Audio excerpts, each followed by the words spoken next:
was drinking my water with everyone else in the locker room, a couple of the girls started laughing. And then there was some whispering and some more laughing. And when I looked around, really the only thing that was going on in that moment within my view was me drinking my water. And it should have been a tell for me right away. What is up, everyone? I am Lachlan Samuel, and this is the Open Up Podcast, the show where real people open up and share real stories of struggle.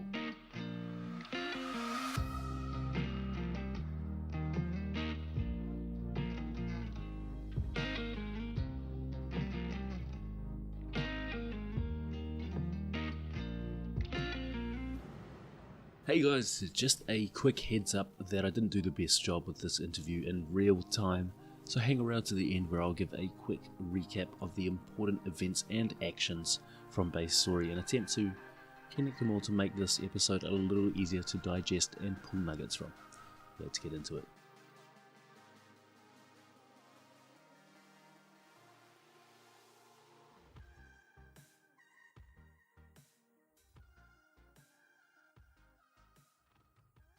What is up, everyone? I am Lachlan Samuel, and this is the Open Up Podcast, episode number 6 with Bay Dansby.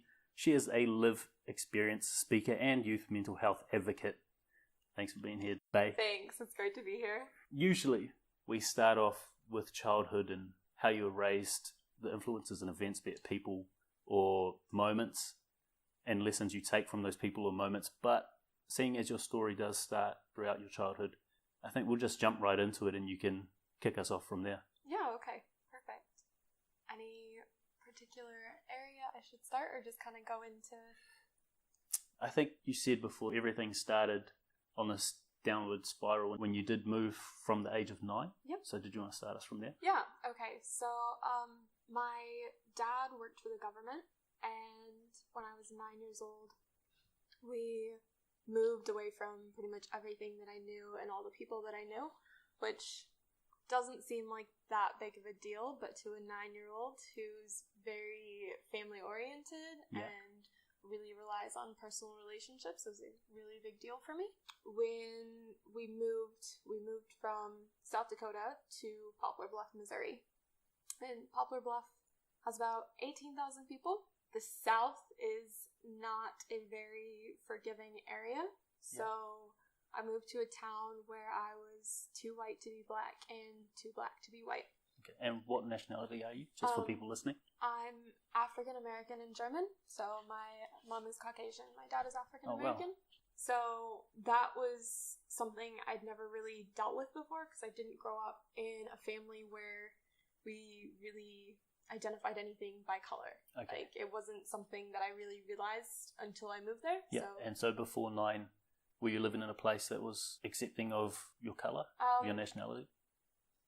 I think I might have just been too naive at that point to know, because I moved back there eventually and I was more aware of it. Yeah. So, like, up until that point, I'd grown up in the same town in South Dakota and everyone was kind of just friends with everyone. And I think because I was 9, at that point, we hadn't been taught to be, what's the word I want to use? Aware or self-conscious. Yeah, I mean, you don't see color, you just kind of see that you're playing with someone else. Yeah. So I didn't realize that I was black, plain and simple. Yeah. And then I moved to this town where it was very obvious, and it was made obvious, and it was a big deal because with my dad's job, we were wealthy enough to live on the white side of town. Okay. But I didn't fit in there. And the school that I went to, while there were quite a few other African Americans, I didn't get on with them because I dressed too nice, I didn't sound like them, I didn't, like the same things that they did, because I grew up in a predominantly white area where culturally I spoke differently, I dressed differently to what they would expect. So I think that's probably where it all started. I felt quite left out. Yeah. It's always been easy for me to make friends, but it was also easy to see that I wasn't really accepted by anybody that I was friends with. I didn't feel like those relationships were really solidified. Yeah. And then I started being bullied by a lot of the African American girls for the way that I dressed and the way that I looked. Really? At that point, I couldn't really take it. I didn't really want to go to school anymore. I didn't really like the people I was around. The only thing that was kind of getting me through was that I really liked learning new things. Okay. So I kind of looked forward to going to school while also hating it. Okay. That kind of when I started kind of feeling off, I guess.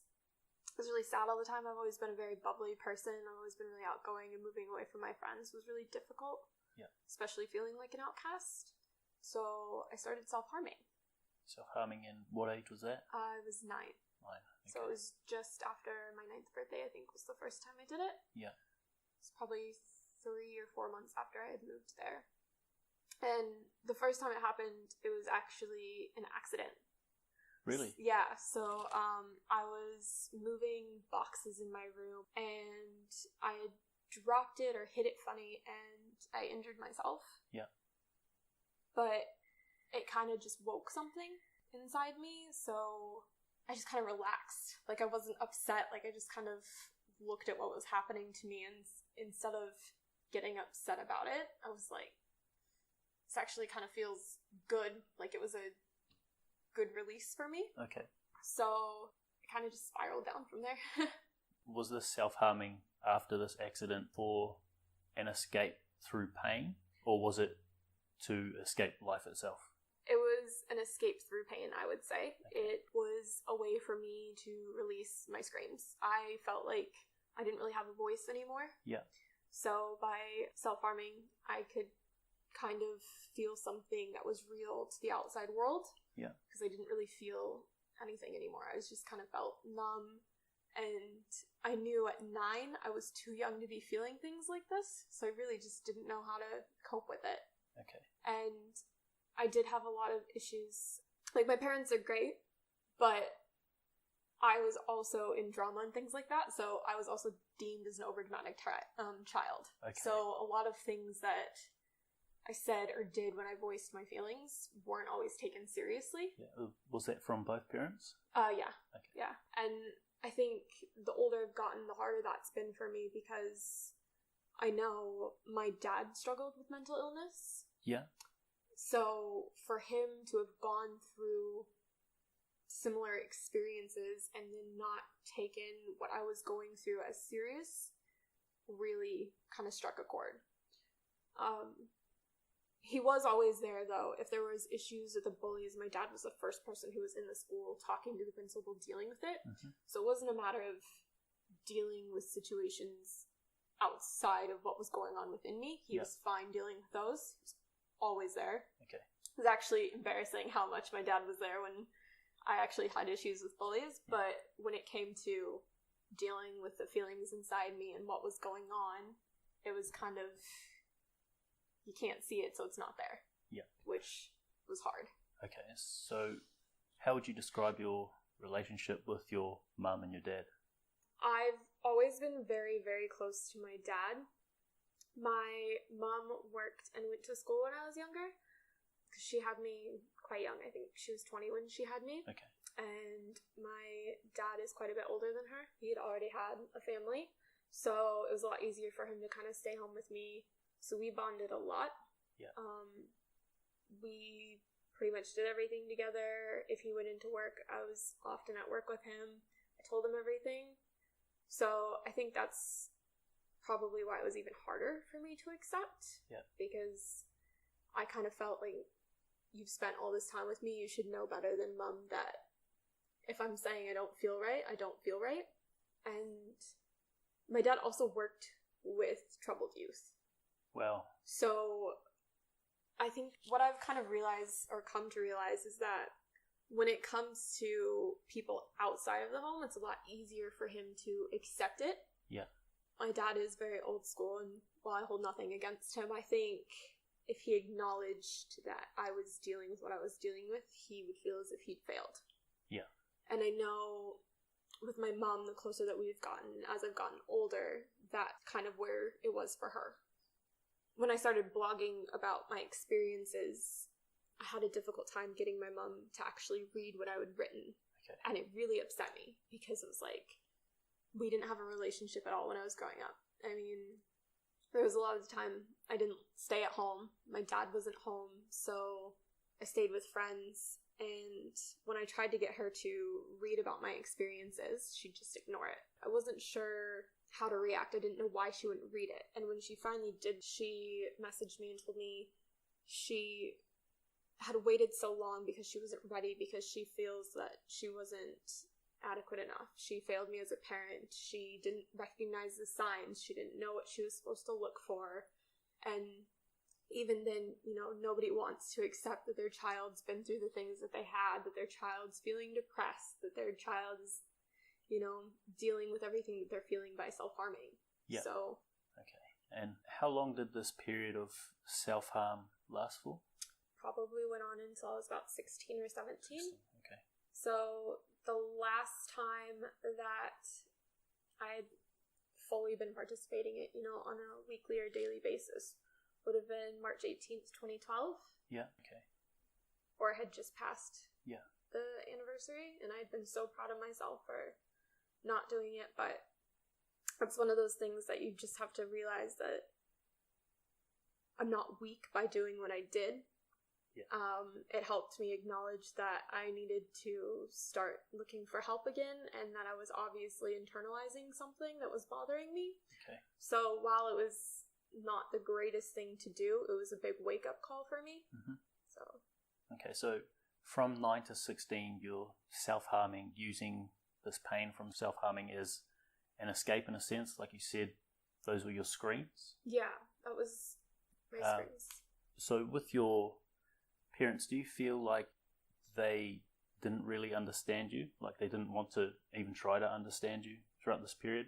Obviously you were close with your dad, having grown up with him because your mum was working, going to school. I think, honestly, I don't know if at that time my parents just were both working a lot, and maybe that was it. So it's hard to say if it was feeling unheard or if it was everything that I was dealing with shut them out. Yeah. So. Would you say using self-harm, this escape, yes. Was it due to being bullied at school? Yeah, it was definitely due to being bullied. I had never experienced that before. Up until that point, I was friends with everyone. Like I said, I didn't really see my color. Nobody else saw it, so it was really easy to be friends with people. Yeah. And then I moved here. There was different words that I was hearing. There was a lot of slang that was used, and because I was a bit ahead, I mean, there was a lot of kids, and there's nothing against them, but there was a lot of kids in my grade that were meant to be a couple years older. Yeah. So the education there probably just wasn't to the same level that I had already been exposed to. Okay, so in a way they were trying to pull you back down? Pull me back down, okay. Yeah. I think that's what it was just to get me on their level. So by bullying me and making me feel, weaker, they demeaning were demeaning me, and, it was more comfortable for them, I think, because I stopped talking like that, and I stopped kind of doing the things that I liked to do and I felt normal with, and people were pressuring me to, talk like this, act like this, be in this sport, do this sport, and make sure you're doing things like this because this is how we're supposed to do it, not this way. Yeah. And so did you have to change yourself at 9 to fit in? I think it did change a bit, and I think it just made me aggressive, honestly. Yeah. Physically? Maybe not aggressive in a physical sense as like hitting people or things like that, okay. But just aggressive with my words. Yeah. I got very sassy. I talked back a lot and just didn't really know how to deal with. Yeah, and did you bring that into the household at all? I definitely brought it into the house. Okay. My poor parents. Yeah? Did you get in trouble a lot because of it? I think I did definitely get in trouble a lot for it. I was lucky enough to have a couple really good teachers that wouldn't put up with it. Oh, wow. So, my teachers definitely did their best to nip it in the butt at school, and then when I got home, it was dealt with. But my dad, actually where I lived in the South, we lived in an area where corporal punishment was still a thing. Wow. And that would have, oh gosh, I can't even tell you what year that was, but it's early 2000s, so corporal punishment should have been well out the window. And I distinctly remember my dad, when I got the permission slip, going into the school and telling the principal that if I did anything bad enough to deserve corporal punishment, to send me home and he would deal with it himself, which is probably the scariest thing I've ever heard. Yeah. But, I think after that happened, I was a bit better. Yeah. But I was still definitely a bit aggressive, which was unlike me. Okay. Through the self-harming phase, because of this bullying you received at school, and then changing yourself a little bit to fit in, becoming aggressive, did you ever try to reach out to anyone to tell them about the self-harming? No. You kept it entirely? I kept it a complete secret. I was really embarrassed about my behavior. Mm-hmm. I didn't really understand why I was doing what I was doing. I just knew that for me, when I felt the way that I did, when I was angry or when I was really upset, it helped me to deal with it. Okay. So I just kind of pretended like it wasn't happening and like that I didn't do it. Like I still had this perfect little life on the outside. Yeah. I don't think I actually opened up to anybody about it until I was 13. Wow. Okay. And between 13 to 16, because you're still self-harming until about 16, you said, how did you try and open up and share that with someone else? So I actually had a breaking point when I was 13 surrounding some other things because we had moved away from the South. Okay. And I just, I think this was actually after I had made 3 non-fatal attempts before I was 13. Yeah. And for someone listening who doesn't know what that means, can you explain it a little bit? So I made 3 non-fatal suicide attempts. Is that better? Does that mean you tried to take your life and it didn't work, or does that mean you self-harmed without the intent? No. Well, self-harm without the intent would be the non-suicidal self-harm. Yeah.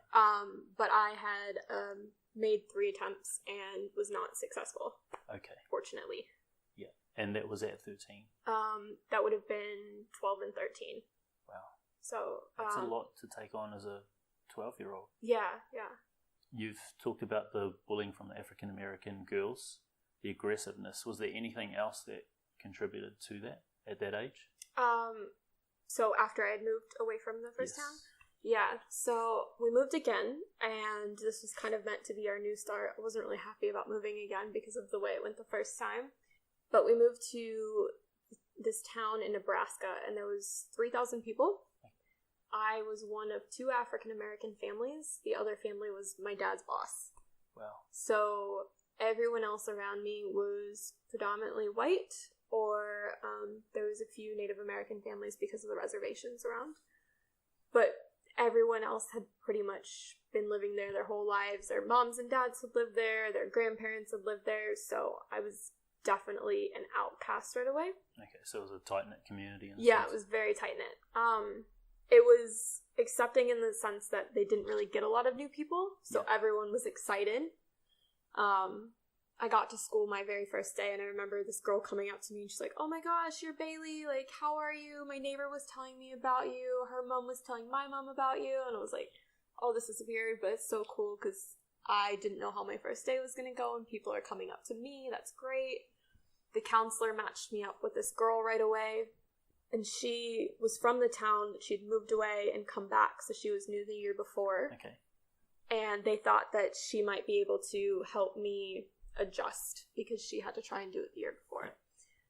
And she did for a while. She was a really good friend. We did everything together. We were inseparable. It was always Bay and so, like, we were always together. Yeah. And then about halfway through the year, when I was, I think, 11, I started getting racist notes in my locker.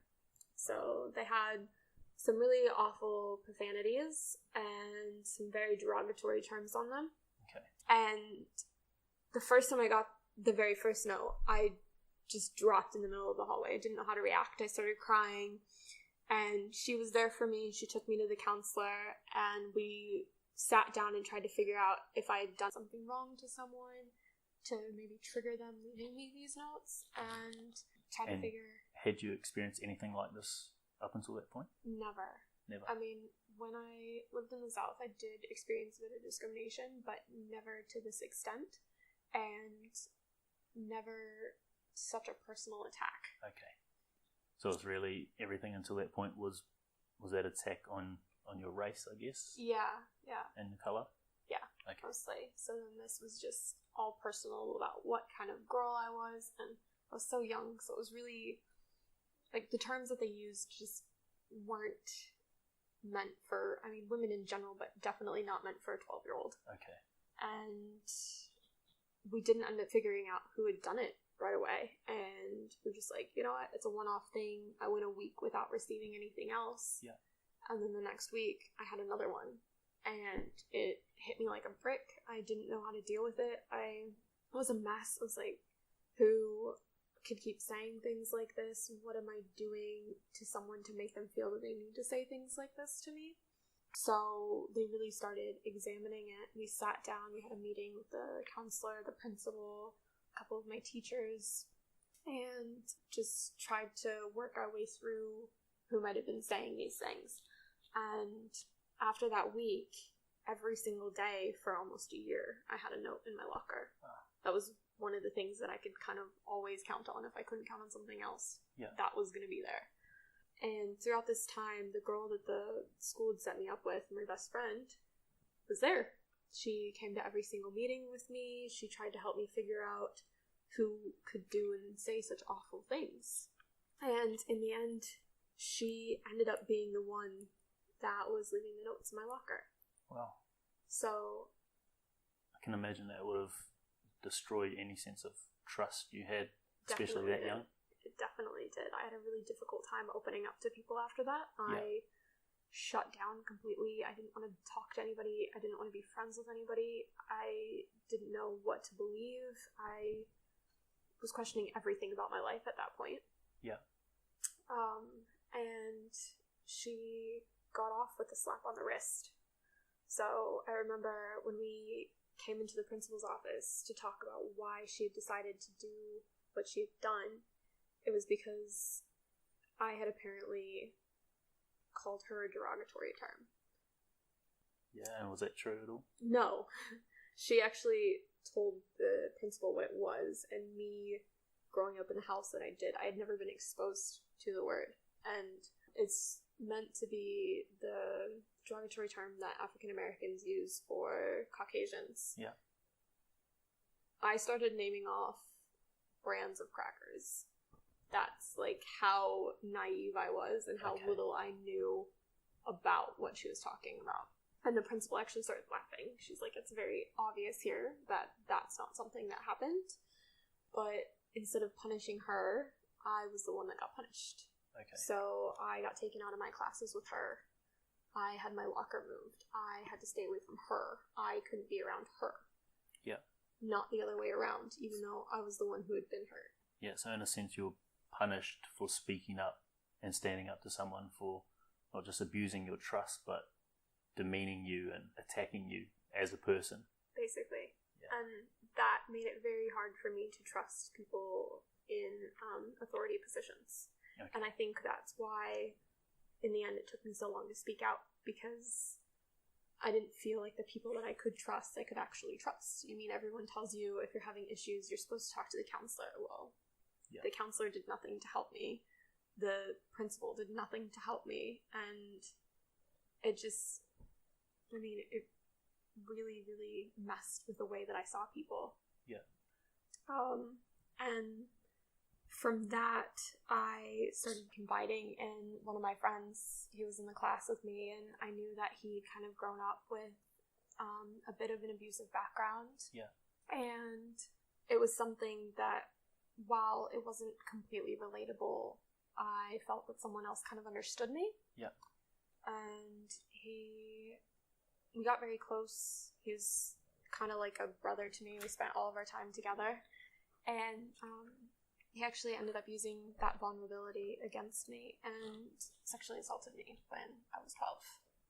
Okay. So, I actually, at that point, I made my second non-fatal attempt. Yeah. I couldn't cope. I didn't know how to deal with it. And I had a lot of other things going on at the time. My mom was really sick. I'd already dealt with everything with this girl, and I was just kind of over it. Yeah.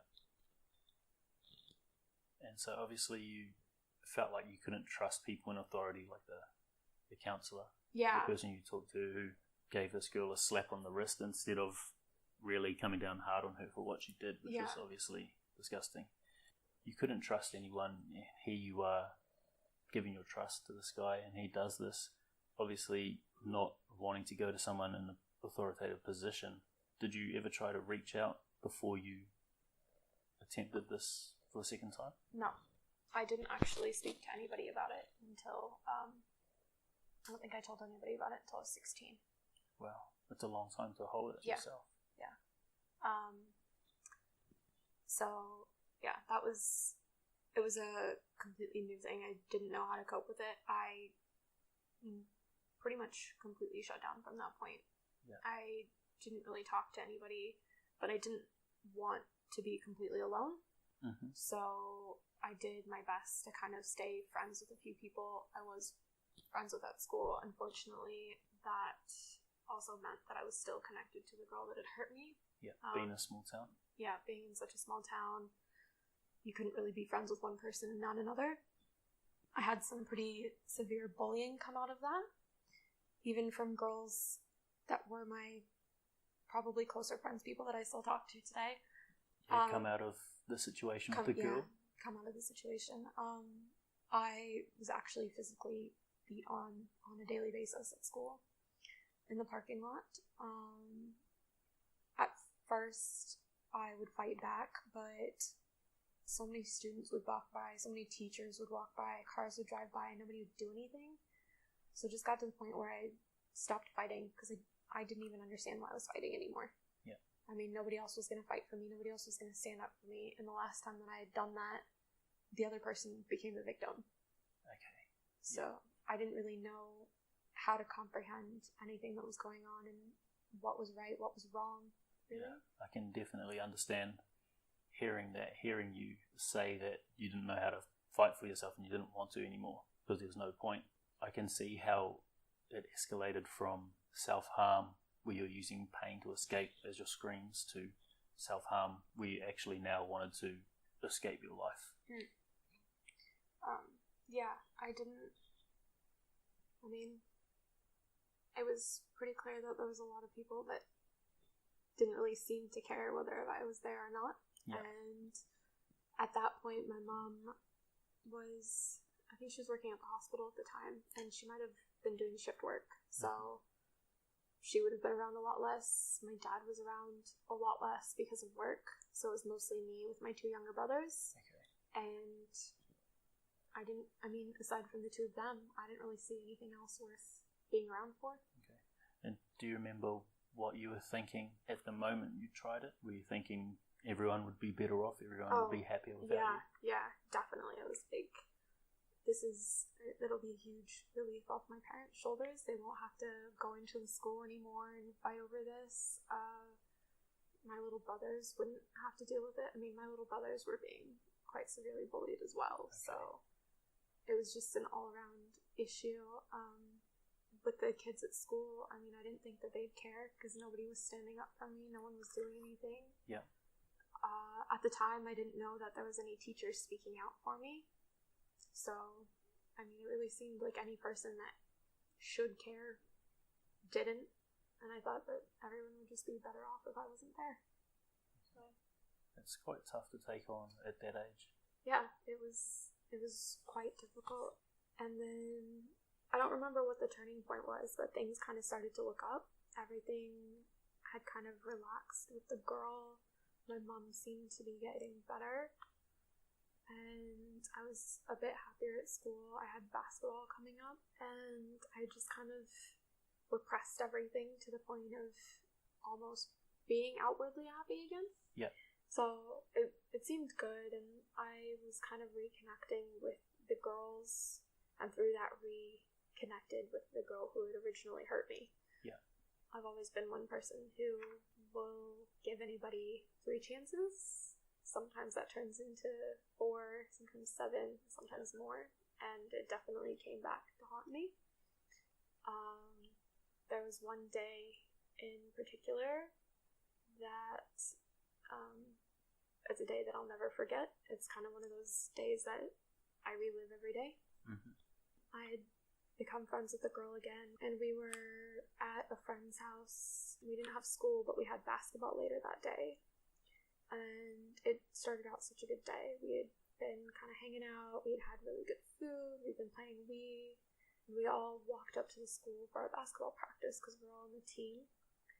And we got through half of our practice, and then we had about 15 to 30 minute break. We had all forgotten snacks and drinks because none of us were at our own houses. We didn't think to pack those things, so a group of the girls offered to go back to the house we were at for lunch and grab some water bottles and some snacks. And they left and came back, and they had brought one back for me. And while I was drinking my water with everyone else in the locker room, a couple of the girls started laughing. And then there was some whispering and some more laughing. And when I looked around, really the only thing that was going on in that moment within my view was me drinking my water. And it should have been a tell for me right away. Yeah.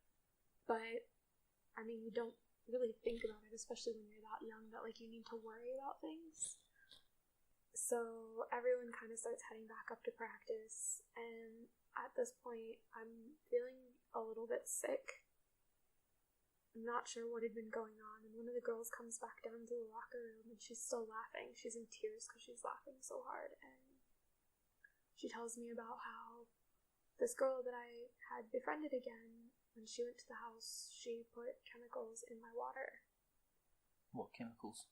Just cleaning chemicals that she had found around the house. So, things to clean the bathroom with. So potentially life-threatening. Yeah, but definitely potentially life-threatening. And she had known that. And I got sick. I was in the bathroom for so long, and one of the older girls came back down, and she gave me some gum, and she sat with me through the rest of practice. The coach didn't do anything about it. Nobody really questioned where I was at, and if they did, it was, oh, she's, doing her thing down in the locker room. She doesn't want to come back to practice. When my mom picked me up, I was in tears. My stomach was in a lot of pain, and I'd been crying for probably a good 30 minutes. I didn't know what to do. I didn't know how to react. I kind of just shut down, so obviously I didn't really call for any other help. It was like, whatever, I guess if somebody else wants to do it to me, maybe it'll actually work this time. Yeah. And my mom took me to the hospital. She went in and she talked to her colleagues, and I went in, and I ended up being okay. We took it to court, and again, she became the victim. So, in this tiny town, even though she made an attempt at ending my life, the most I was granted was a restraining order. And that's insane. Yeah. So I can see how this would just kill any trust you have left for authority and the people you should be able to go to with your problems. Yeah, I didn't know who I could talk to. I didn't know how I was supposed to talk about it. I definitely didn't feel like there was anyone that I could trust at the school anymore, because while it was mostly her, I know there was a few other girls that were in on it, but I had thought they were my friends, so I protected them throughout the process. Looking back, and something I shouldn't have done. Yeah. Do you think that was because you wanted to be accepted? I did. I desperately wanted to be accepted. I wanted to feel like I belonged somewhere. Because, I mean, after moving around, I really didn't feel like I belonged anywhere. That's quite a big thing, knowing that not just this one girl, but this group of girls had partaken in putting chemicals in your drink, knowing that it could potentially kill you, and still wanting to protect them, to fit in. Yeah. I think a part of that is just growing up with my parents. My parents were really accepting of things. My parents didn't raise me to discriminate against people. My parents were very strong believers in giving people second chances, and I guess I didn't know how to differentiate between what kind of chances I should give people. Yeah. Like, I'd never dealt with anything like that, and I didn't know it could get worse. Okay. I mean, I was 13. I didn't think that it was going to get any worse than the notes, to be honest. I didn't think that a 13-year-old had it in them to do something like that. Yeah, I don't know too many people that would have had to deal with anything like that. Yeah, so it was definitely hard, and after that, I made my third final non-fatal attempt, and that was definitely a pivot point for me. That's another day that I won't ever be able to get out of my head. Yeah. Mostly because it hadn't been for my little brother, I probably wouldn't be here. Yeah. So, why's that? I was home with my two brothers after school. My parents were at work, and I was ready to go. I figured these girls wanted me gone so badly. Why not finish it off myself? You know? Of course I can understand that. So I was in my closet in my room. I had all the doors locked, and I had a trunk of all my memories that I was up on and ready to go. And right as I was about to step, my little brother knocked at my door. And I ignored it. I was like, nope, not today. Can't deal with this. And I took another step forward. And my kid was so insistent on getting my help, he would not stop knocking. And the knocking just got louder and louder and louder. And then finally I heard his voice. And everything just kind of hit me. So I stopped, and he was asking for help with his math homework. He was 5 years old. And it's just kind of like everything went black. I knew that I needed to ask for help. And actually, in an attempt to get off as quickly as I was trying to and get to him, I was almost successful. Wow. So that's really, it's one of those things that really makes you think. Yeah. And all I could think about in that moment was, what would my little brothers do? I mean, my mom was sick again, and the news wasn't great. I was kind of kept in the dark about it, so I didn't know really where things were going to go. Mm-hmm. But I also knew that things really weren't that great. Like, she had found out of the birth defect, and one of her kidneys was only functioning at like 10%. And it was getting harder and harder, and the other one was functioning at a really low percent as well. So the outcomes weren't looking that great. Yeah. And I was like, God forbid I do this and something happens to my mom. What are my two little brothers going to do? Who are they going to go to? And that's just kind of where it really hit me. Okay. So that was your turning point, flipping your perspective from feeling like you weren't worth being alive, trying to take your own life, and hearing your brother's voice, knowing that your mum was sick, knowing that if something happened to her, they would be at risk. That was your turning point, where you started to not live for yourself, but live for someone else. Yeah. And it's powerful. That's, I mean, even when I struggle now, that's probably the biggest thing for me is, doesn't matter how bad I get, I've always got my two little brothers, and I've got to worry about how we're going to handle things if I'm here, and how if I'm not here, and how it might affect them. And I mean, even I've gone to see psychs since then when I started struggling with anxiety, and that was the first thing they asked. And I had already given them my history, and I said, it's not an issue, it will never be an issue again. Yeah. And they still don't get it. I'm like, I don't think you understand how powerful that moment was for me, how much my little brothers mean to me, and how no matter how bad it gets, it's never going to be bad enough for me to do that again. Yeah. Okay. So from that moment, in your haste to get down off your memories, mm-hmm. stepping off and nearly being successful, from that point on, how did you go about reaching out or recovering from that turning point? I called my aunt. She's kind of always there for me, but I never really wanted to open up to her too much about everything because I was still always afraid of judgment. Yeah, and judgment in a sense because everyone thought you were overdramatic. Everyone thought I was overdramatic, even with the things that I dealt with and figures of authority. I didn't trust anyone. I didn't trust anyone in my family. I didn't know if I could actually talk to someone and actually get help. Yeah. So it was just easier to keep shutting people out. And when I called my aunt, I broke down, and I didn't tell her about the attempt. I just told her about the self-harm. Yeah. And we talked about that first, and she was crying, and she told me that I needed to talk to my parents, and said I don't want to talk to them. They're not going to understand. They've never understood. I don't know how to talk to them about this. Okay. So up until that point, did your parents know about any of it? My parents knew about what had been going on at school and with the girls. They knew about how I was feeling, but they didn't know about the self-harm. Nothing about the self-harm or the non-fatal attempts? No. Okay.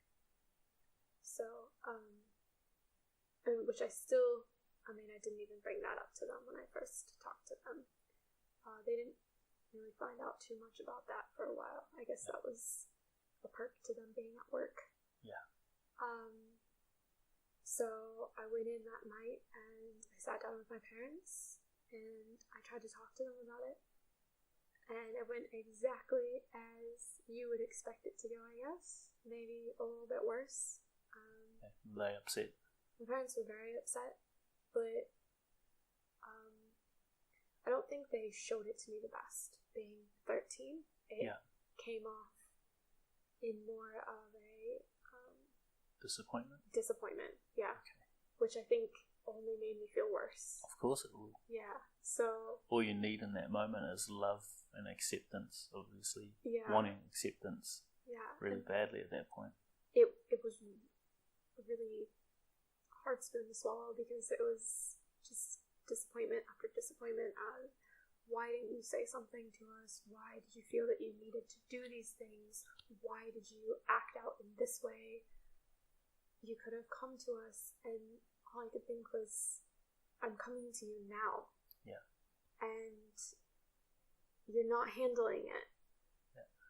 So, it was really hard, and looking back, I don't blame my parents because I don't think any parent is prepared to hear that their kid is feeling that way. But you are reaching out, and again, like the things that happened with your former friend who wrote those notes and tried to hurt you. They should have taken it more seriously than they did.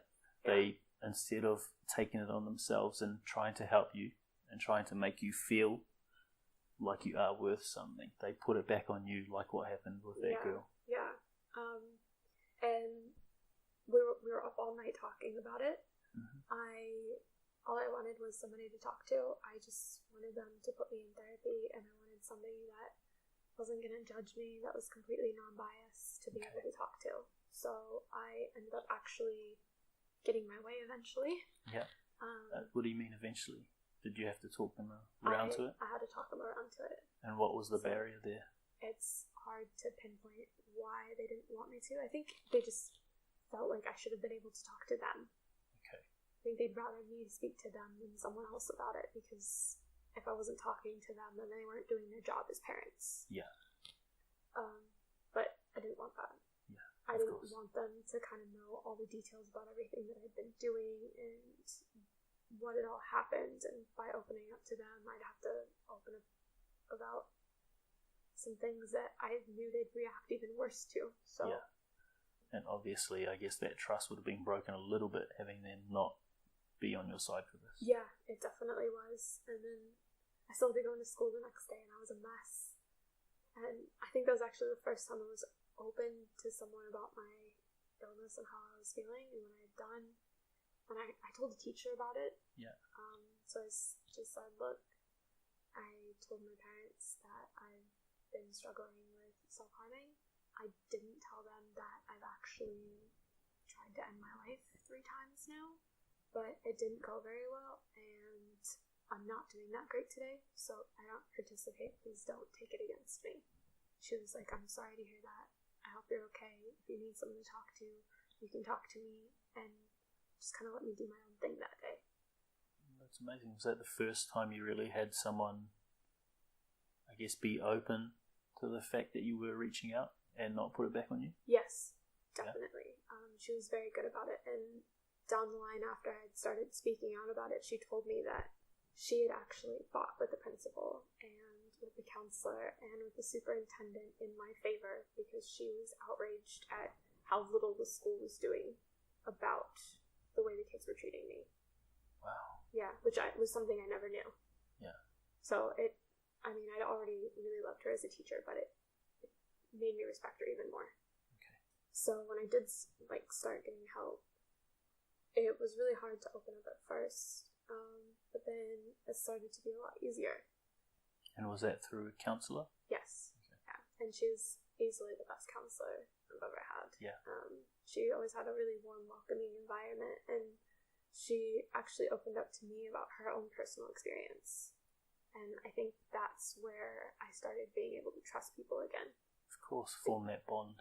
Yeah, because instead of hearing, the textbook excuse of, I know how you're feeling and I know what you're going through, she actually gave me examples of how she could relate to me. Yeah. And it was the first time that I didn't feel alone. So it was a really good turning point. I did still struggle with self-harm quite a bit, and I definitely struggled with substance abuse. And I think part of that was just because the girl had just been made the victim again. Yeah. So this was after the water? Yep. So I had been granted a restraining order, but I had to stay away from her again. Really? Really. So the school wouldn't hold up the restraining order. The athletic director wouldn't do anything about it. The superintendent, the principal, the counselor, no one. Yeah. So it was all on me to stay away from her again, which was so hard because honestly at times it felt like she was taunting me. Like she would purposely come and sit down in the group of people I was already sitting with, and then I would have to get up and leave because she knew that we couldn't be around each other. Yeah. But she'd put herself in that position, and nobody else would hold her accountable for it. So it was up to me to stay away from her. Okay, so again, this lack of trust for authority. Yep. And then having her taunt you in this way, sitting down with your group of friends, I can imagine that would have made it a little harder to fit in as well. Yeah, it definitely made it hard to fit in. And I mean, at that point, I just didn't really care. I was like, I can't deal with this anymore. If you're still hanging out with these girls, I guess I really don't even know who I can trust with them. And I know that some of them were in on it with you. I know that there was a couple girls in the group who kind of let her do what she did because they were also desperately trying to keep friends with everyone else. Okay. And it was a hard town to live in. Of course. So, and then we actually ended up moving away from there back to my hometown, which was probably one of the best things that's ever happened to me. Yeah. And what age was that? That would have been at 14. Okay. So, my dad moved my two brothers, me and my mom, back to South Dakota, and he unfortunately lived in Nebraska by himself for the next 6 years. Wow. Yeah. And he just couldn't get a transfer with his work, but upon talking to him about like my struggle a few years later, I found out that he felt if he didn't get me out when he did, I wasn't going to be around for much longer. And to be honest, he was probably right. Even with saying what I did about my brothers, I was still treated so poorly, and I didn't feel accepted. I couldn't trust anyone. I didn't feel safe anywhere. I didn't feel safe in my home. Of course. I mean, he was right. I wouldn't have made it. Yeah. And with your recovery having moved away now, moved away from all this turmoil, all this, I guess you could call it hate that you experienced where you were, how did that aid in your recovery? I ended up being around friends that I grew up with, which was really nice. Yeah. Because most of them had no idea about what had gone on. So it was kind of like a fresh start, but also kind of like starting off where we left off when I was 9. So everyone was really excited to see me again. We did get to that age where everyone was kind of forming their groups, but because I knew so many different people from so many different areas, it opened up a really big platform for me to kind of just be whoever I wanted at that point. Yeah. So there was a lot of experimental trials because at that point I'd just kind of been shaping myself into who everyone else wanted me to be. I didn't have the chance to really learn who I was. Yeah. So there was a lot of that over the next few years, and something I'm definitely still working on. Yeah. I got back into athletics, which made a huge difference. I still have difficulties with basketball just because of the history behind it. Yeah. Which really sucks because it was one of my favorite sports. And I got into writing and photography, and I found just a lot of different outlets to kind of deal with it. I was still really struggling with the self-harm, but it was becoming less and less frequent. Okay. And I actually felt accepted. So there wasn't really as many reasons for me, aside from everything that I was dealing with internally from the past, to continue what I was doing. Okay. So you felt accepted, and you said you had friends there from when you were younger. Did you feel you could trust these friends? I definitely felt like I could trust these friends. These were people that I felt like I had known my whole life. Their families and our families had grown up together. There wasn't any sort of turmoil between any of them. Yeah. And I knew kind of no matter who I was, they'd still accept me. And That's amazing. they did. So it was really good. It was really good to move back into that. Yeah. And what about the trust regarding authority? That definitely improved as well. I had a couple teachers that, like, I think it was my English class in year 9. My teacher was a bit of a hard ass, but she really cared about her students, and I kind of just decided one day that I didn't care, and I started writing about my experience with bullying. And after I turned it in, she reached out to me and apologized for the things that had happened to me and told me that if I needed anything, she'd be there, and then I could always talk to her. And especially coming from someone who was such a closed off and not aggressive, but not very warm teacher, it meant a lot to me. And then when I got into photography, my photography teacher, she's probably one of the biggest support systems I had throughout high school, and still to this day, I went to her about everything. Yeah. Especially with my dad living away and not really getting on with my mom. She was kind of my backup mom. So if I'd have fights with my mom in the morning, she was the first person I'd go to, and she'd sort everything out and make sure I was good to go on to the next class, where she would sit down and talk to other teachers with me and not disclose what was going on, but let them know that I just needed a break, and if I needed to come to her, to kind of let me go talk to her. And I mean, I had a lot of support from my teachers. Okay. It was really good.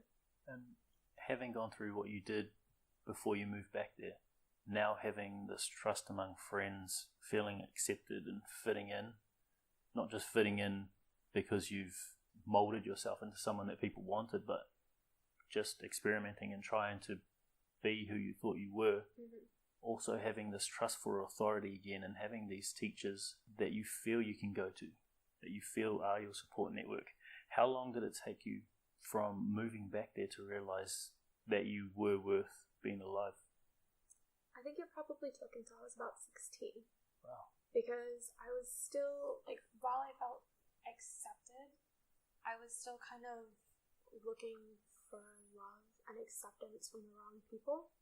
So even though I was accepted by, like, my close friends and by my teachers, I still was struggling with substance abuse. So I was also in with a not so great crowd. Okay. And I was still really struggling with, I guess, like, I was worried even though I fit in, that I still didn't fit in. Yeah. Because I was so used to people lying to me and treating me the way that they did that I was just kind of second guessing everything. So you still had this, although these people trusted you, you didn't really have that trust because of what had happened in the past. Yeah, it was really hard for me to be able to open myself back up because I had given so many people so many chances, and they just fell through on every single opportunity that I gave them. Yeah. So, and I mean, even now, that's still something that I struggle with. It's hard for me to get into situations where there's a lot of new people that I'm going to be meeting, because it's too many people to kind of gauge at once to see who I can trust, who I can't trust, and it's something that's affected me. Does it still affect you today? Yes. Okay. Definitely. I've gotten a lot better at it, and I'll still give everyone a chance. Yeah. But I'm less reluctant to give multiple opportunities. Yeah. So, with moving back there, did you continue counselling or psychology? No, I didn't. I think I might have seen the school counselor a couple times. Yeah. But I didn't really like her methods, and it just didn't feel the same. So I think really the only thing I got was from continuing to talk to my aunt, from talking to my teachers. Yeah. My teachers were all really accepting of my situation and worked with me a lot. When I got taken out of the classes back in Nebraska for our counseling sessions to try and figure out who had done what they had done, I actually missed an entire year of algebra. Wow. But because of what I had gone through, they didn't want to make me sit through it again, so they passed me. Okay. Which was the worst thing they could have done, because when I actually got up to high school and I was in a state where they taught things a little bit differently, I started to fall behind. And a lot of the teachers wanted to put me in, I guess, the easier classes to make me feel like I could do what I wanted to do. But I put myself against my teachers' wishes into advanced classes, and a lot of my teachers worked with me on it.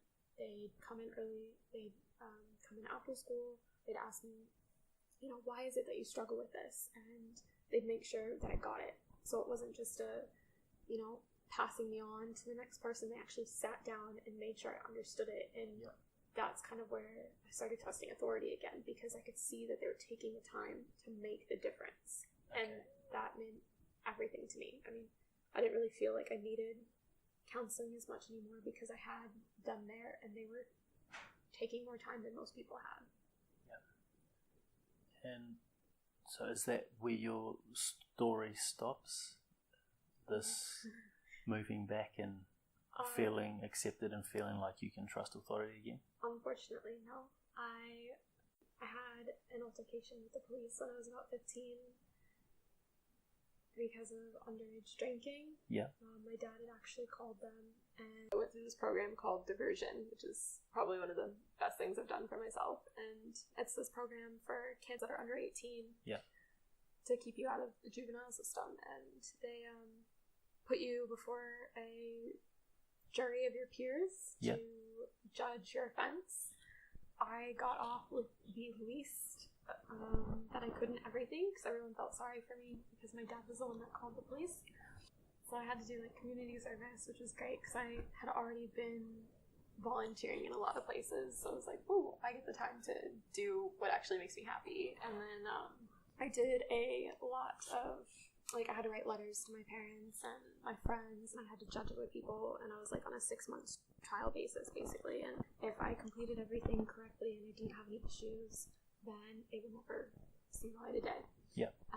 During this time, I went to a lot of classes talking about how alcohol affects your body, how different drugs affect your body, and it just kind of opened my eyes to things. I think at first I kind of took it all as a joke. I didn't really take it as seriously as I should, but hindsight, it opened up a lot of doors for me, and it got me thinking more than I realized it did. And after that is probably when I stopped self-harming. Wow. I kind of went cold turkey on everything. It was I really need to get it together. Things aren't that bad. I'm in a new place. I'm around new people. I feel safe. And then I got into a relationship, which was a big step for me. Yeah. Obviously, because of trust. Yeah. I had a really difficult time trusting people, especially men. After that, men, authority figures, everything that could kind of go wrong with anybody had gone wrong. Yeah. And it was good for a while, and then there was a lot of emotional abuse. There was a lot of yelling. In the end, that also ended in sexual abuse. Okay. So it was one of those things where it was didn't know how to cope with it, and I didn't talk to anybody about it. I just ended the relationship. Yeah. And left for university. Wow. Did you have to move away for that? Yeah, I moved 8 hours away, other side of the state, which wasn't a big deal. I was ready for it. And I think the only thing with that, though, is I didn't feel, again, the acceptance. So my parents really liked this guy, and of course with relationships, there's a lot that happens behind closed doors. Yeah. And because of everything that had happened to me, I really didn't talk to my parents anymore. Yeah, well, you had the support network at school with your teachers. Yeah, I had it at school, and there's a difference between telling someone that you can talk to them and then actually listening. And I think after everything that happened, when I finally came out to them about everything, I knew they were there, but I didn't know how much I really wanted to let them in again. Yeah. I didn't trust anybody. You didn't want to be let down again? Yeah, I definitely didn't want to hear that they were disappointed in me again. Yeah. I think that's the worst thing to hear when you're a kid. So I just kept it to myself, and I still felt like they were disappointed in me. When I ended my relationship with this guy, there was a lot of questions. You know, he was so good to you, and you know, if anything was wrong, it was the way that you treated him, and this and this and this. And it was like, you guys are my parents, you should support me. Yeah. So again, the authority not taking your side. Yeah, it really sucked because it was like the one, like, you think after everything that I'd already gone through, if I come to you, whether it's my fault or not, it's still like, I'm your kid, you should take my side. And I didn't feel like I was doing anything right, so I actually ended up getting back in a relationship with a guy. In a relationship with him? Mm-hmm. Okay. I broke up with him, and we spent about 3 months apart, and I ended up taking him back because I didn't feel like my parents would love me if he wasn't in my life. Okay, so doing it, I guess, for acceptance. For acceptance, going back. I think it was just such a pattern in my life of feeling like I wasn't accepted by people that I started molding myself again. Yeah. To, you know, make sure that somebody out there loved me, even if it was for the wrong reasons. Okay, and how long did that last? Probably lasted about 6 months before I got tired of it. Okay, that's still a long time. Yeah, it was. It was really long time, and it was definitely too much for me to handle because I didn't want anything to do with him. I felt sick being around him, and I hadn't told anyone, so I didn't know how to deal with it. I put on a lot of weight. I didn't start self-harming again, but I definitely started spending a lot of time at work. I tried to do everything that I could to stay out of the house. It got to a point where he was kind of a bit of a loner. Like, he had kind of cut himself off from his friends. Okay. And because of our age difference, he didn't want to spend time with my friends. So I kind of cut myself off from my friends. Luckily, they understood, and when I ended the relationship, they were still there for me, which was good. Yeah. But it was pretty much just me and him all the time, and even when I did just want to spend time with my parents, I'd get yelled at because how could I go spend time with them without him? It's like, well, I just need some space, and sometimes I need to do it, and, you know, but it was... I can imagine that would have been hard to take. Yeah, it was really hard. And then when I was in university, he had some things happen, and he lost his job, and he didn't want to live with his family, so I moved into my family's house. Wow. And then it was like, I spent every weekend that I could at university instead of coming home, because I didn't want to go home because I didn't feel safe.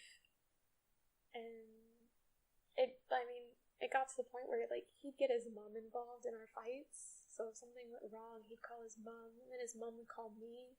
So I was hearing it from her, I was hearing it from him, I was hearing it from my parents. Yeah.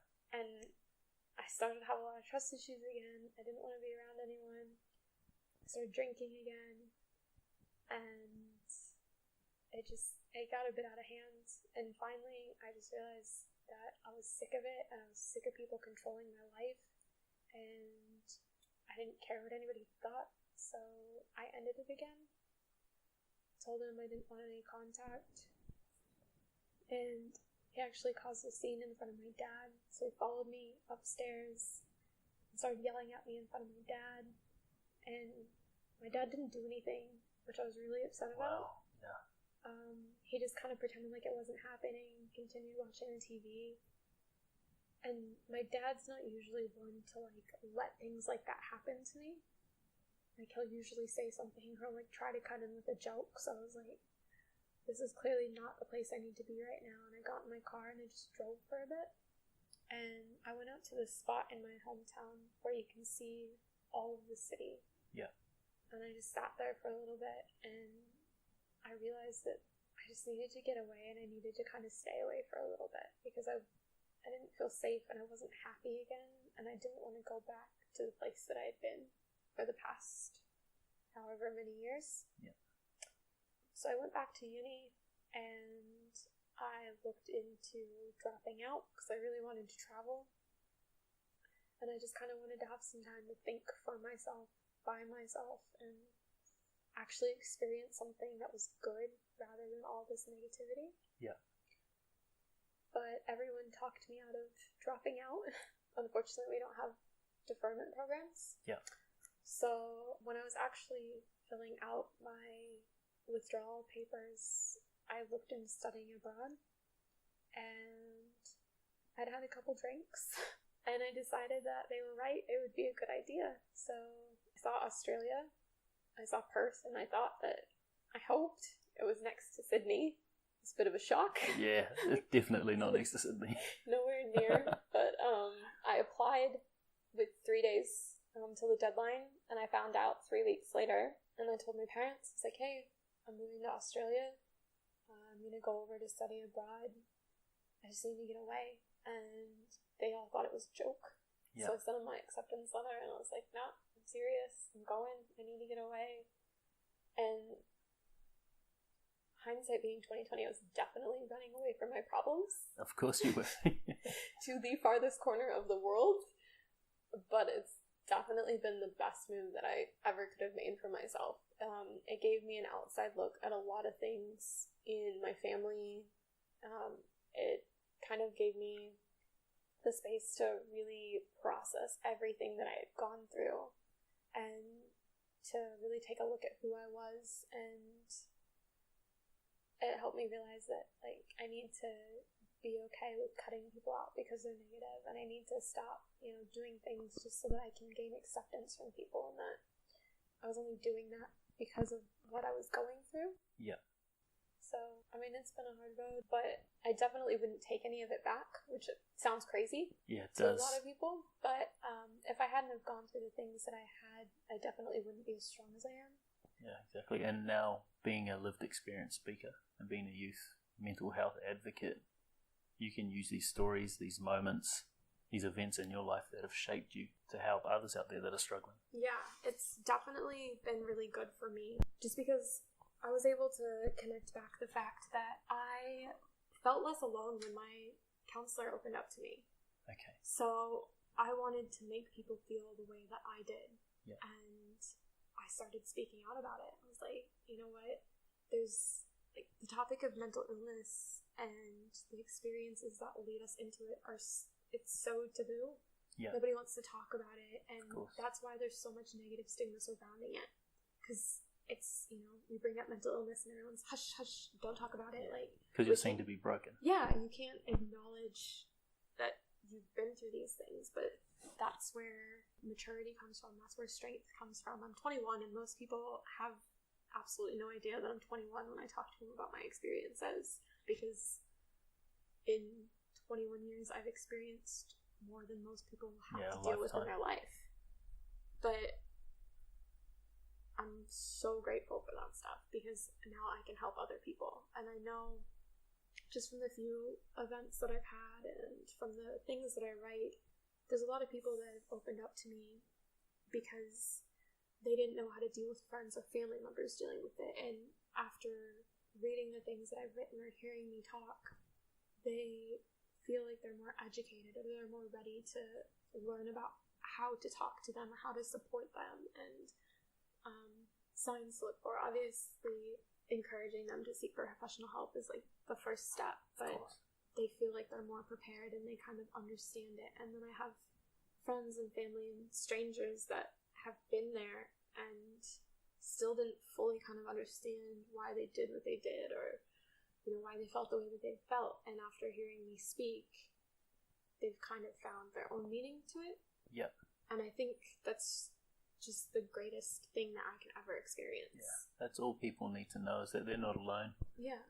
That they're not suffering through whatever they're dealing with alone, and that they don't have to keep it to themselves. Yeah. And if they see people like you going through what you have, speaking up, if you have the courage, then obviously it's going to encourage more people to. Yeah, exactly. It's good. And I mean, I still have my, like, daily battles. Like, anxiety is still largely a part of my life.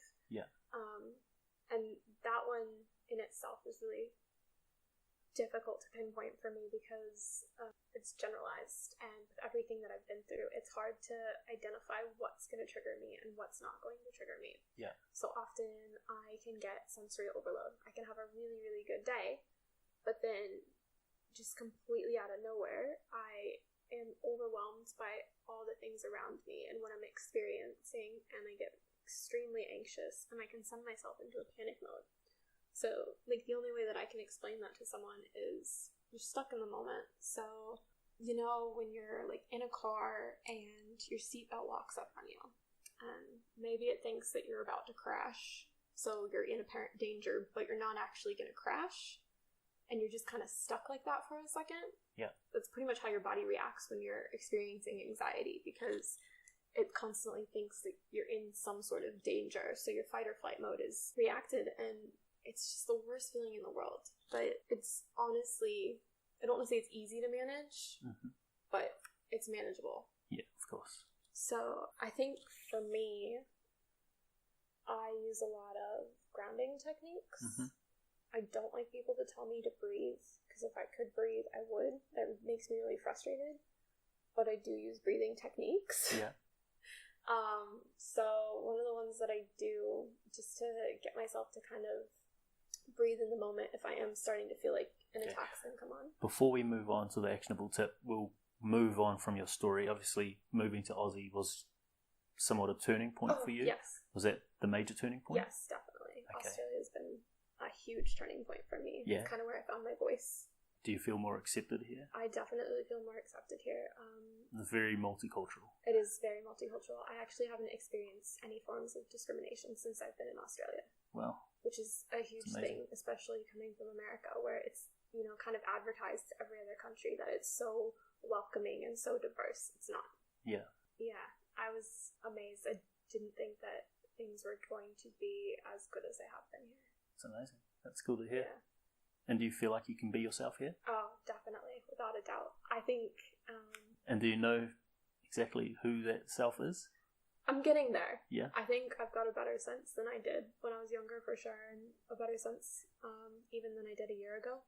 Yeah. I think that's kind of going to be one of those things that's going to be ongoing. I don't think you ever really know who you are, because it kind of changes growing all the time. Yeah. Circumstance and the people you're around and things like that. If you could describe that person, how would you describe her? Right now? Yeah. I'm definitely very bubbly and outgoing. I'm stubborn. Yeah. I'm very determined. And I definitely will say my piece, but I will do it without hurting people's feelings. Because I think that's very important, to speak your mind, but you can speak your mind without being... respectfully. Yeah, you can do it respectfully. You can do it without being offensive. Awesome. That's nice to hear that you feel you're bubbly and outgoing, having heard what you've been through, and the sort of person that you saw yourself as, having gone through, I guess, self-harm. Yeah. And the non-fatal attempts. Yeah. So that's really nice to hear. I actually have a lot of friends that study psychology with me, and when I talk to them about things like this, they're just sitting there like eyes wide open, waiting for me to have a breakdown, that anything that they do or say is gonna, you know, tip me over the edge again, that I just haven't had that final cracking point. Yeah. They're like, are you okay? Are you sure you're okay? And I'm like, yeah, I'm fine. I mean, I can't do anything else. Like, it happened, so I just gotta roll with it. Like, okay. And so after moving to Australia, feeling accepted, beginning to find yourself and, like you said, constantly evolving into this person you think you're becoming, we're going to talk about recovery and what tips, tools, or tactics you use to help you recover, whether that's seeing a professional or using meditation, like you brought up before. Yeah.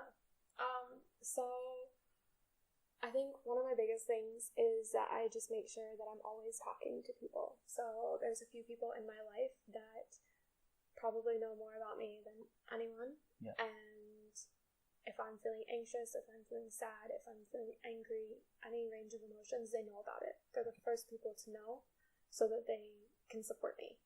Wow. That's a big turnaround.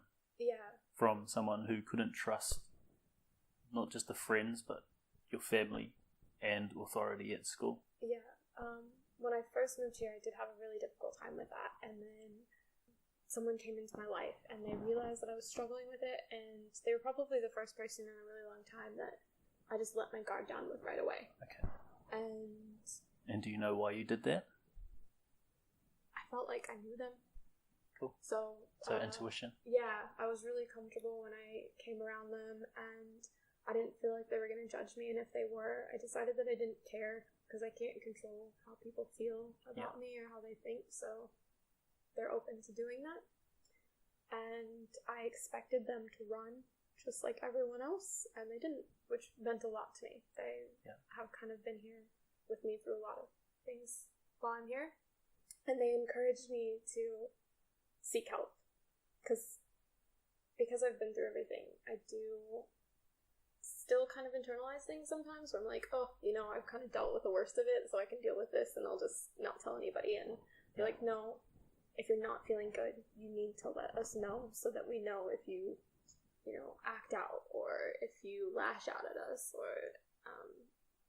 your behavior's a little bit off. We know that something's going on and we need to help you or watch. So is this really the first time you felt, since, I guess, your photography teacher, that someone wants to understand you, that someone wants to help, and they want to be there for you? Yes. I feel like, especially since I've started speaking out, my parents have opened that door again. Wow.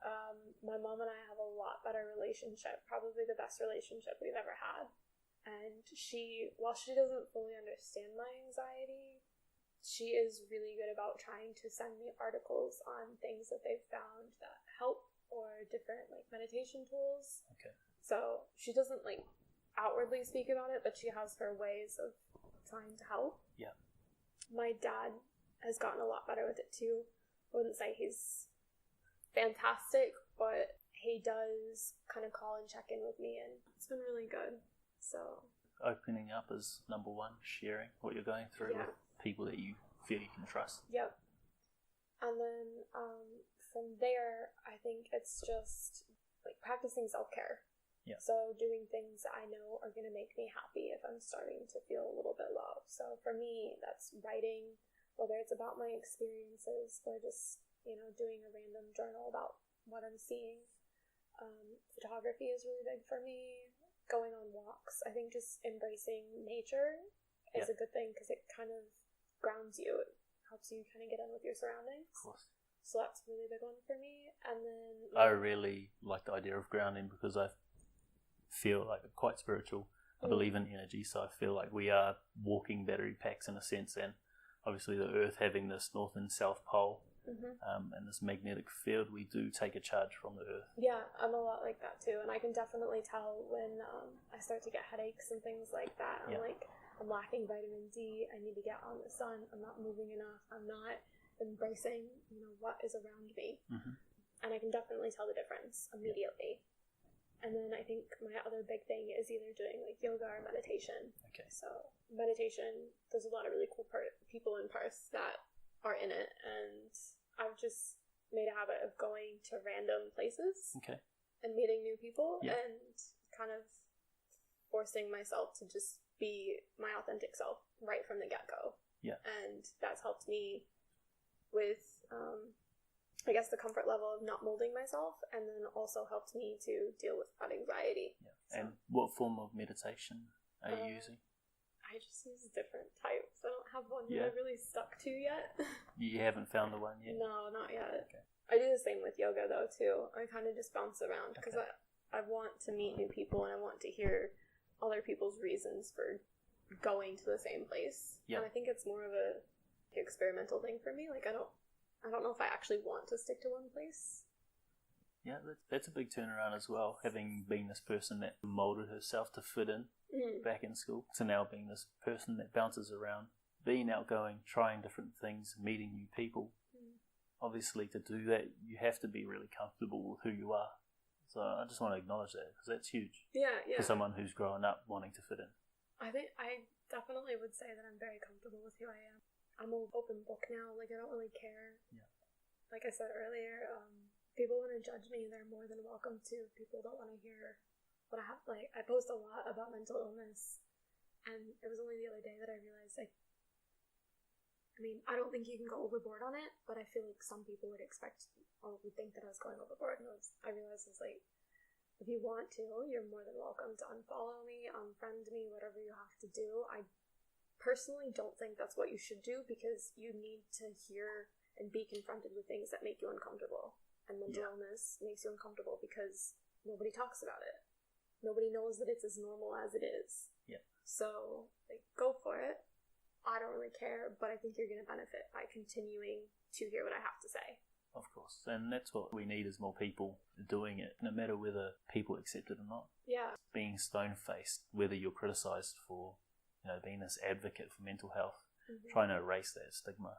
Yeah, I think we definitely need more people talking about it. That was one of the other things. I think just hearing other people talk about it and me constantly talking about it and being so open, that's how I've been able to come as far as I have. Okay. Because I think if I internalized all this and pretended that I was perfect and I didn't have all these things that have gone on or that I still deal with, I don't think I'd be happy with myself. Yeah. Having heard you just say hearing other people helped you as well, when was the first time you actually realised that other people were going through something similar to what you'd gone through? It would have been when I had that first meeting with my very first counselor, and she opened up about her experiences with mental illness. That indirectly actually led me on to my degree path, which took me changing my degree 5 times. And I'm only just now in my 3rd year, which is the year that I should be in, but I'm actually just now getting into psychology and addiction studies and like mental health. So that's amazing. Took a few turns, but I think you're going to be a force. Yeah, I'm looking forward to it. Yeah. So was there anything else, any other tool or tactic that you think helped you recover? On the topic of grounding, when I do have issues with my anxiety or I'm just feeling kind of out of sorts, I use a grounding technique that involves your 5 senses, and I probably never do it correctly, but I guess it doesn't matter as long as it does the trick. Yeah, of course. So it's, finding 5 things that you can see, 4 things that you can hear, 3 things that you can smell, 2 things that you can touch, and 1 thing that you can taste. Yeah. And by doing that, you're making yourself aware of your surroundings and you're letting your body know that you're not in danger. And every time that I've done that, within seconds, I'm immediately calmer, because it's, alerting your fight or flight mode. Yeah. To the fact that you're not in danger and that you are aware of your surroundings, and you know that by looking around and examining all these things, that there's nothing within, I guess, where you're at that is actually going to harm you. Yeah. So I can imagine that's going to be powerful for anyone suffering with something similar to what you have, which is generalized anxiety. Yep, generalized anxiety and panic disorder are both. That's a good technique for both. That's awesome. Yeah. Thank you for that. That's an actionable tip that I guess anyone, you don't have to have anxiety, but anyone who is in that moment of despair, who is in that state of panic, can use that to just recenter themselves and bring themselves back. Exactly. So it doesn't matter, like, if you just don't really feel comfortable where you're at, or you have a difficult time with crowds, that's a really good one to do, because especially in crowds, it can be difficult to kind of find those things, and you get that sensory overload, and a lot of people experience it even if they don't have anxiety. So being able to ground yourself and kind of examine what's around you really helps to kind of calm your body down in that moment. Awesome. Yeah. Thank you for that. Moving on from recovery, you are here in Australia now, you are comfortable. You do have this trust, the support network with people that you can reach out to. What would you say your quality of life is like now? Oh gosh, my quality of life is amazing. Yeah? Yeah. I mean, I grew up landlocked. That's probably a big reason why I felt the way that I did. Yeah. So, and for anyone who doesn't know, that means? I was not anywhere near the ocean. I actually hadn't seen the ocean until I moved here. Really? Really? What? I think I might have seen it once when I went on a trip to DC when I was 14, but it was the East Coast and it was cold. So, I can't even fathom that. Yeah. I grew up in the mountains, which is good. I still love the mountains, but I also love the ocean. And there's something about salt water that just feels relaxing and kind of brings you back. That's my safe space. So if I am feeling anxious, a lot of my friends will just tell me to go to the beach, and then I'm fine. Cool. So your quality of life is amazing at the moment. Yeah. What have you removed or added to improve that quality of life? I've definitely taken a look at the people that I have in my everyday life. I understand that kind of everyone that we deal with, there's going to be goods and bads. Yeah. But I'm starting to recognize more the people where it's too toxic. Yeah. And I need to remove it. And if that means I have to kind of shut out some family, then I shut out some family. I can't be dealing with people that are going to put me back in the space that I was in. I think that's really important. Yeah. Because when you grow up, especially if you're close family, you're taught to just accept your family no matter what. Yeah. Like blood is thicker than water. Yep. So no matter how toxic some family members get, you feel like you have to keep them on board. But what you're really doing is allowing someone to inject your life with this negativity to bring you down. And we are the average of the 5 people we spend the most time with. So the more people you have that are toxic, that are negative within your circle, the more likely it is that you're going to be negative yourself. Yeah. And being someone who's experienced what you have, that definitely isn't going to help you progress and recover. Exactly. And I mean, I won't completely cut that person out of my life. Yeah. I will just remove them from social media. I won't make as much of an effort. And when they've kind of realized what I've done, if they get smart enough to catch on and change their behavior, then I'm willing to give them another chance. Okay. And that's happened with a couple of family members. Yeah. But the thing is, with most of them, I've realized that I've tried as hard as I can. And I can only try so hard before it starts to affect me in a negative way. And it's not worth dealing with that. It's not worth putting myself down to keep everyone else happy. Yeah. So definitely watching my relationships more closely has been a big thing. There's a lot of people that have come into my circle and left my circle during my time here. Yeah. I think one of my other things is just making sure that I'm getting out and experiencing things, and I'm not doing anything that makes me uncomfortable to make other people happy. Yeah, that's really important. Okay. And then was there anything else you've added? More photography, more just like artistic outlets, I think. Artistic outlets. Yeah, I think getting into art, especially when you're in a dark place, is a good way. My counselor did that for me, and it really opened up a lot of doors for me. I think that's why I'm so into photography. I had a really difficult time loving myself because of everything that had happened, and I had a difficult time even just looking in the mirror. Okay. So do you mean loving yourself appearance-wise? Just as a whole. As a whole, okay. Yeah. But I think looking into the mirror, like, I had to kind of look at everything full on, so it was difficult. And she actually, for a month, made me take pictures of myself in my everyday life. The good, the bad, the ugly, the sad, so that I could kind of go back and see what things triggered me to not be happy and what things triggered me to be happy. And I think that's where being able to remove toxic things kind of started for me. And being able to recognize that I need to do more of what makes me happy. And there's a specific moment in the pictures, and it's a picture that I actually keep on my bedside table, where I remember truly feeling happy for the first time in years. And I think without her, I wouldn't have really found like the artistic outlets that I did, and I wouldn't have kind of seen myself in the way that I did. Yeah. So. Can you share that moment with us?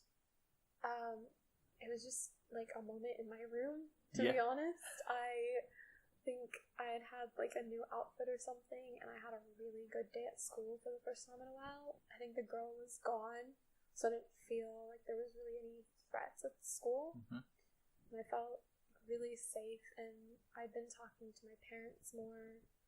I'd been going to see my counselor for a while, so I felt really good about that. I remember it was fall, and I love fall. And I had walked home from the counselors that day, and I was just in such a good mood. And I think that was one of the first times that I got home, and both my parents were at home. And my brothers were there, and everyone was there, and nobody was fighting. It was just like those really, really good days. Yeah. Like everything had just come together on that. There was nothing too good that had happened and nothing too bad. It was just kind of the perfect mix of everything. So, and I think that was the moment that I realized everything was going to be okay too, because you're going to have your good days, you're going to have your bad days, you're going to have your really bad days, but I mean, if you look at life overall, instead of just focusing on that one moment, I mean, it's amazing that you're even alive. It is. So, it's good. Well, having gone through that, what do you love about your life right now? I love being able to help people. Yeah? Yeah, I think that's something that I've always really liked. It makes me feel good to make other people feel good. Yeah. I think speaking out is probably one of the best things that I've ever done for myself, because I know that even if no one outwardly tells me it's helping them, it's helped someone to know that they're not alone along the way. And yeah, it's just helping people is like the biggest thing for me. It's amazing. Yeah. I'm sure you're going to do a lot more of it. I'm hoping to. So now that we've been through your story, you having gone through moving and then at 9 starting self-harming all the way up until 16 and having to go through these dark periods where you attempt to take your life, and not only that, you have a supposed friend try to take your life, having this distrust of authority, your parents, and a distrust of friends and men, that's a lot more than anyone or most people would have to deal with in their life. Having gone through all that, experienced all that, and coming out the other side now feeling content with your life, like you said, it's amazing now. Yeah. Being in Australia, what would you say your mission is? My mission is to just continue to be true to myself and to realize that I have to be willing to let people in, that not everyone is like the people that I've dealt with in my past. I want to make sure that people know that they're not alone. I want to make sure people realize that even the tiniest word or action can impact someone's life in a way that they don't realize, because you never really know what challenges someone's facing at home or at work. And because we live in a society where it's not okay, or people think it's not okay to talk about your feelings, I want to be open with the things that I experience to let people know that it is okay. Yeah. And I think social media is one of those things where it's both good and bad. Yes. It's good because it's very easy to get my word out there, but I know that it's also bad because, you know, for kids there's ways to see these things, and there's so much violence and, you know, cyberbullying, which is something that I experienced a little bit, but nowhere near as bad as kids are facing today. And I think just being able to advocate that it's okay to not be okay, it's okay to feel the things that you're feeling, that we are going to have good and bad days, but that doesn't mean that it's the end of the world, and that somebody out there cares about you and knows how you're feeling.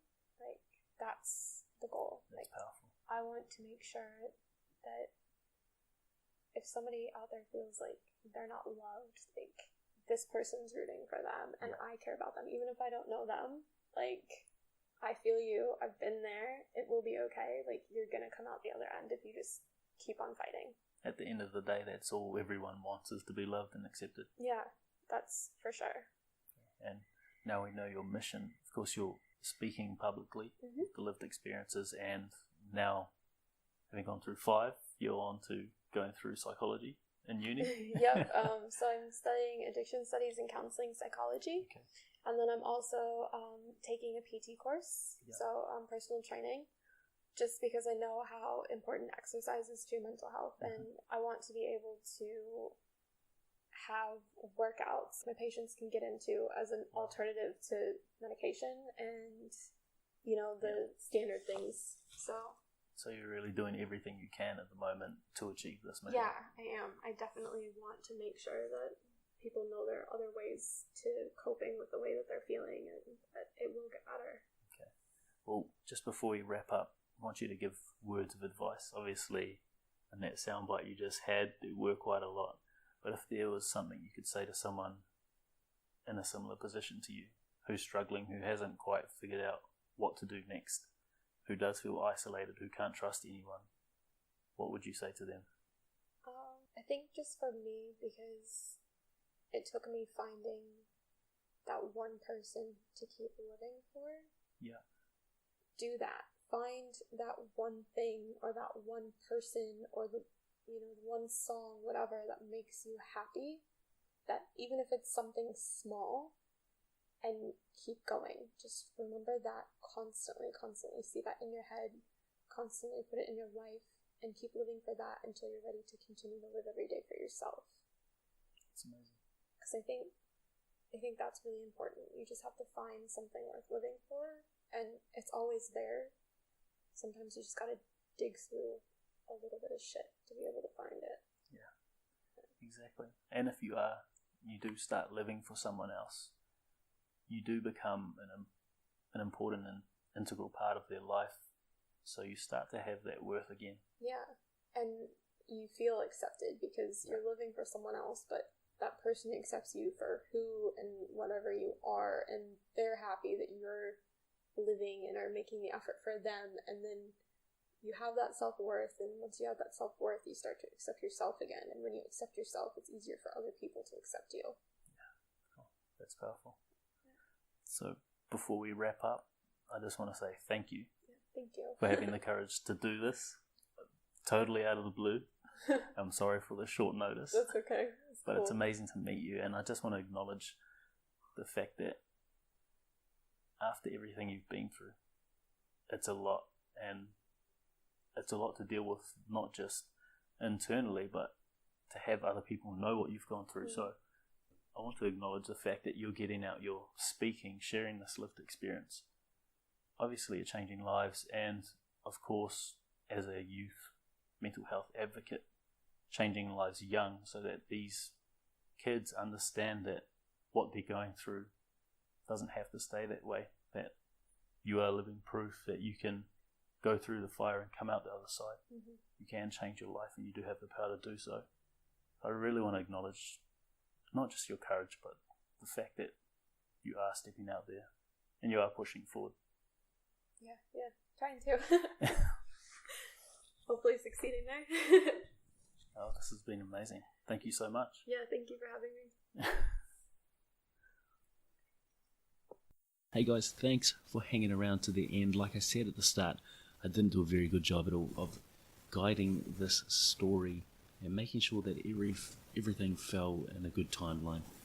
So what I'll do is I'll recap all the important events in chronological order, as well as give you my takeaways from Bay's story. So at 9 years of age, Bay and her family relocated from the town her family was from, one where she was accepted, to one where she would experience bullying and judgment for the first time. Interestingly enough, this bullying was from the other African American girls at her school. At 9, while accidentally cutting herself, she stumbled upon what would become her emotional release valve for the next 7 years, and that was self-harm. In her early teenage years, her family would uproot again, this time moving to Nebraska, where there would be one of only 2 black families. It was here that she learnt of racial abuse and betrayal, having derogatory notes left in her locker every day for a year by her closest friend. After losing trust in friendships and the schooling authority for a lack of punishment, she would also lose her trust in men after being sexually abused at 12 by a friend she saw as a brother. She would then again experience betrayal when that same girl, who she'd recently forgiven, attempted to poison her with cleaning chemicals she had added to Bay's water. After taking this girl to court and coming up short yet again, while also protecting the other girls who participated in putting this cleaning chemicals in her water, in a bid to stay accepted, she would attempt to take her own life for the last time, saved by the persistent voice of her 5-year-old brother, who in that moment gave her something to live for.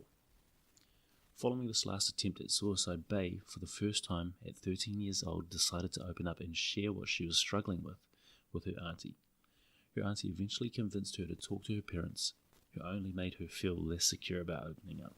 This process of sharing continued, as the next day she'd share what she was dealing with a teacher who for the first time made her feel as though she could trust authority again. She would then see a counsellor who shared her own personal story, showing Bay for the first time in her life that she wasn't alone. Soon after this, they would move back to the town she grew up in, and she began to feel accepted for herself again. She had friends and teachers who acted as her support network. At 16, due to alcoholism, she was made to do community service, which she feels is what made her realize she no longer needed to self-harm. She would again experience sexual abuse, this time at the hands of a partner, and due to the pressure applied by her parents, ended up remaining with him for 6 more months before running away to Australia, where she now lives without any discrimination or bullying, a life that she calls amazing. So my takeaway from this story, guys, is that although she suffered a tremendous amount through self-harm, suicide attempts, racial and sexual abuse, it wasn't until she started opening up that these circumstances, these situations began to remedy themselves. From the ages of 9 to 13, she kept self-harming, 3 suicide attempts and 1 sexual assault to herself, all while feeling like a burden, an outcast, like someone who didn't deserve to be alive. As we see from 13 to 16 years old, as she continues to open up and allow these support networks to form around her, she finds herself slowly getting better, ultimately dropping self-harm altogether. Now, although opening up plays a major role in her recovery, we have to acknowledge also the impact that moving back to a town where she felt accepted had on her quality of life, this elimination of toxic and negative people.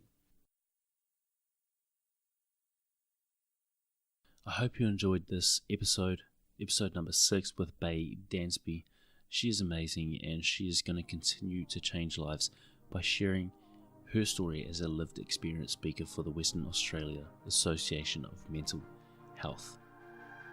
Now, if you want to get in contact with her, I will put links to her Facebook as well as her blog where she regularly posts about her stories and her struggles. Also, remember guys, seeing as you are listening to the Open Up podcast, we do have a private sharing group on Facebook, and the sole purpose of this group is a safe place, a sanctuary for people to open up for the first time and share their stories, no matter how small or big you feel they are. Any problem, anything you're struggling with internally, mentally, is something that you should share with this group. This group is open, they'll jump on, they'll give you advice from their own experiences, and they'll encourage you to pursue progression. If you jump on and you find you aren't ready yet to share your story, just have a read through the stories that are there, and hopefully, in time, you'll find the courage from these courageous people who've already shared, who've already taken that leap, and you decide to share yours later on. For anyone that does join, there is absolutely no pressure to share. It is entirely based upon you and how comfortable you are in sharing your struggle. And saying this, just know that we are all there for you. I'm there for you. I'm going to continue to be there for you. I'm going to do something super outlandish right now, but if you feel like you can't share your story, then feel free, please, to share it with me at connect@openupgroup.com. Otherwise, you can feel free to text me on 0456 223345. Ciao.